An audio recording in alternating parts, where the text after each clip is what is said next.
Starfield's got a release date. Roll the footage.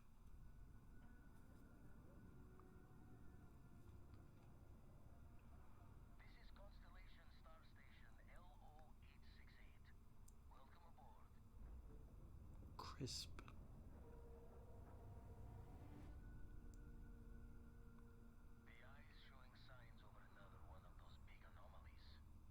Lovely. Beautiful. Epic. Grandiose.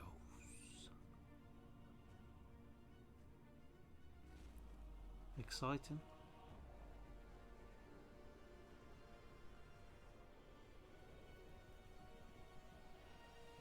Interesting.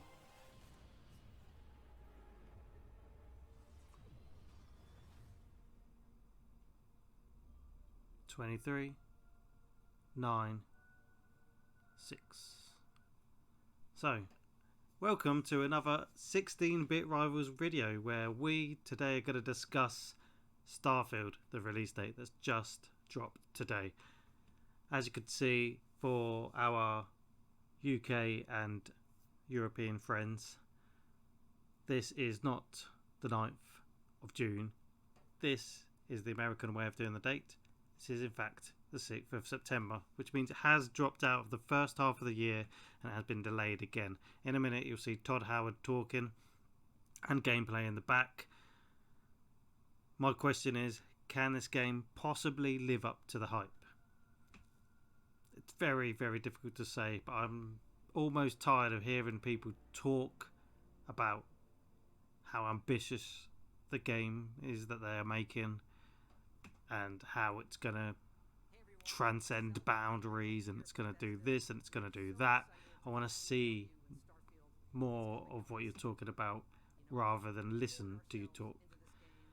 We had this with Cyberpunk where it chatted endlessly about what it was going to deliver and in the end delivered none of it. It delivered some of it, but very little of what they said actually happened, and very little, if any, of their promises were actually delivered. And even now they are trying to fix the game that they released broken. And I hope the reason we have all these delays is because they don't want to release a broken game. Bethesda are known for releasing buggy messes, and I think if it comes out not a buggy mess, people are going to be surprised, overwhelmed, and it will probably be received just so well just on the shock value alone.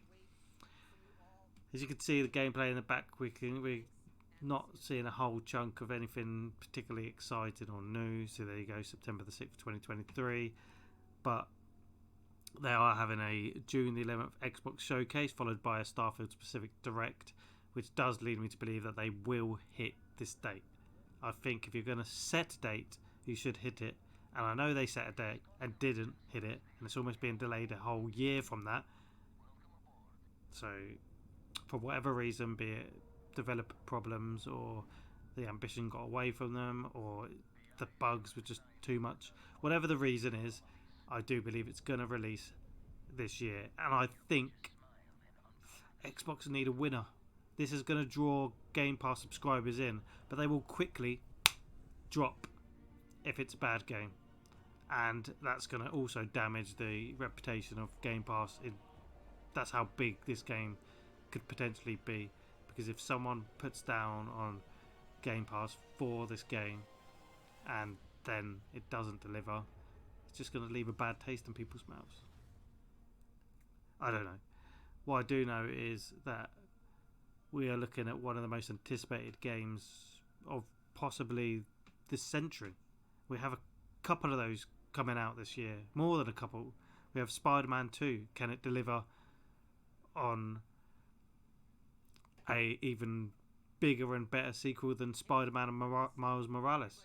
Tears of a Kingdom. Can it deliver on one of the most well-received games of our generation, of any generation? These questions are going to be interesting to explore as we move through the year. Starfield, I think, with the procedurally generated worlds. Not sure that's going to excite me too much, but I'm hoping the ones that they have designed are going to be big enough, interested enough to be come across as just a fantastic game that we can sink hours and hours and hours of our time in. I don't know, but I believe we will be talking about this, and we will be giving our opinions on this, and when it releases we'll be giving it a 16-bit score. For now, if I was going to give it a hype factor, I would say it's probably 14 bits out of 14 out of 16 bits. I would like to say 16, but there's just that little bit of reservation.